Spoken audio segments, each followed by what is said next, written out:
हिंदी में उसमें कुछ ऐसा लिखा गया है कि तुम इसे पढ़ लेना, तुम्हें समझ में आ जाएगी और हम तुम्हें छोड़ेंगे नहीं, तुम्हारी घर वापसी होगी। अब विधर्मियों का तो काम है धमकी देना और हमें चेताते रहना कि सनातन के लिए हम काम करते रहें और सक्रियता से करते रहें और हमारा मन लगा के करते रहें।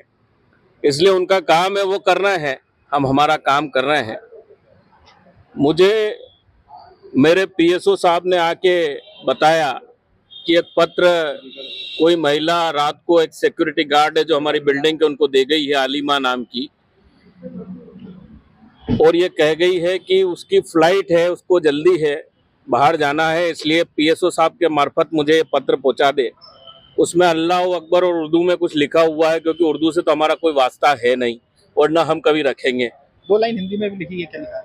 हिंदी में उसमें कुछ ऐसा लिखा गया है कि तुम इसे पढ़ लेना, तुम्हें समझ में आ जाएगी और हम तुम्हें छोड़ेंगे नहीं, तुम्हारी घर वापसी होगी अल्लाह के घर। आज पुलिस को शिकायत करना है, क्या आश्वासन दिया गया पुलिस को? शिकायत सूचना दी है मैंने संबंधित हमारे थाना प्रभारी महोदय को कि इस प्रकार की घटना मेरे यहाँ घटी है, और बाकी चिंता तो होती है संगठन को और सभी लोगों को, परिवारजनों को। इस प्रकार की अगर घटनाएं समाज में होती है तो ये चिंता का विषय तो है और बड़ा चिंता का विषय है। पिछले दिनों जिस तरह से घर वापसी करवाई थी, क्या उससे जोड़ा जा रहा है कि आपको इस तरह की धमकी लिखा है उसमें, घर वापसी का विषय भी लिखा है। तो घर वापसी मैंने नहीं करवाई थी, घर वापसी तो उन्होंने ही की थी। सनातन से प्रेरित होकर यदि लोग आ रहे हैं अपने घर पर, तो हम तो उनके पवित्रीकरण की व्यवस्थाएं करा रहे हैं और निरंतर कराते रहेंगे। विश्व हिंदू परिषद और बजरंग दल ये काम करता रहेगा, संतोष शर्मा हो न हो, लेकिन सनातन का काम और विश्व हिंदू परिषद का काम कभी नहीं रुकेगा।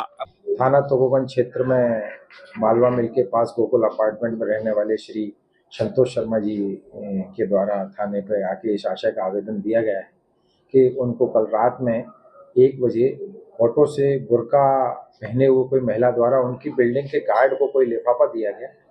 लिफाफे में उनको देख लेने की धमकी भरा एक पत्र लगा है, जिसकी रिपोर्ट उन्होंने थाने पर की है। थाने पर उस आवेदन के आधार पर उचित कार्रवाई करते हुए अग्रिम कार्रवाई की जा रही है। पिछले दिनों भी उन्हें एक धमकी मिला था, उनके घर के बाहर किसी ने तुरंत क्रिया करी थी कुछ, वो उनके ही संगठन के एक व्यक्ति का नाम उन्होंने मुझे बताया था।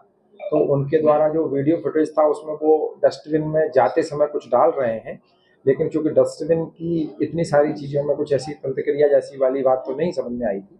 इस पत्र पे अपन अग्रिम कार्रवाई करेंगे। पूर्व में उन्होंने घर वापसी भी करवाई थी, क्या इस पूरे मामले को उससे जोड़ के देखा जा रहा है?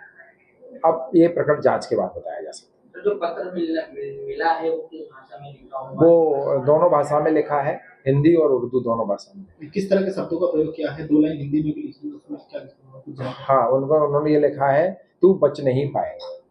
ये इसमें विशेष, बाकी चीजें भी लिखी हैं, पर जो मैंने आपको उसका की पॉइंट है वो बता दी। कुछ बात हुई विश्व हिंदू परिषद के जो नेता उनसे बात हुई? हाँ, उनसे मेरी बात हुई है। उनके द्वारा बताया गया कि रात में उन्होंने पूरा मुझे विस्तृत रूप से जानकारी दी है। श्री संतोष शर्मा जी ने, उनके द्वारा बताया गया कि रात में 1 बजे कोई ऑटो से आया था। उनके बिल्डिंग के गार्ड, अभी गार्ड से मेरी पूछताछ नहीं हुई है, तो गार्ड से पूछताछ करेंगे। गार्ड को कोई लिफाफा दिया था और गार्ड के बाद जब ये लिफाफा उनके पास पहुंचा होगा तो उन्होंने बताया कि मुझे ये मिला है। सर, आसपास वाले सीसीटीवी खंगा ले जाएंगे, कुछ सीसीटीवी में नजर सारी सीसीटीवी की जाएगी। रात को 1 बजे का मामला, चूंकि ज्यादा चहल पहल नहीं रहती है, तो जल्दी इसको ट्रैक करके उस महिला का पता लगाया जाएगा कि कौन महिला है जो आई थी, और उसको समुचित कार्रवाई की जाएगी। हमसे जुड़े रहने के लिए हमारे YouTube चैनल को सब्सक्राइब करें और नई वीडियो की नोटिफिकेशन के लिए बेल आइकॉन को दबाएं। अगर आप ये वीडियो Facebook पर देख रहे हैं तो लाइक जरूर करें और ज्यादा से ज्यादा शेयर करें। धन्यवाद।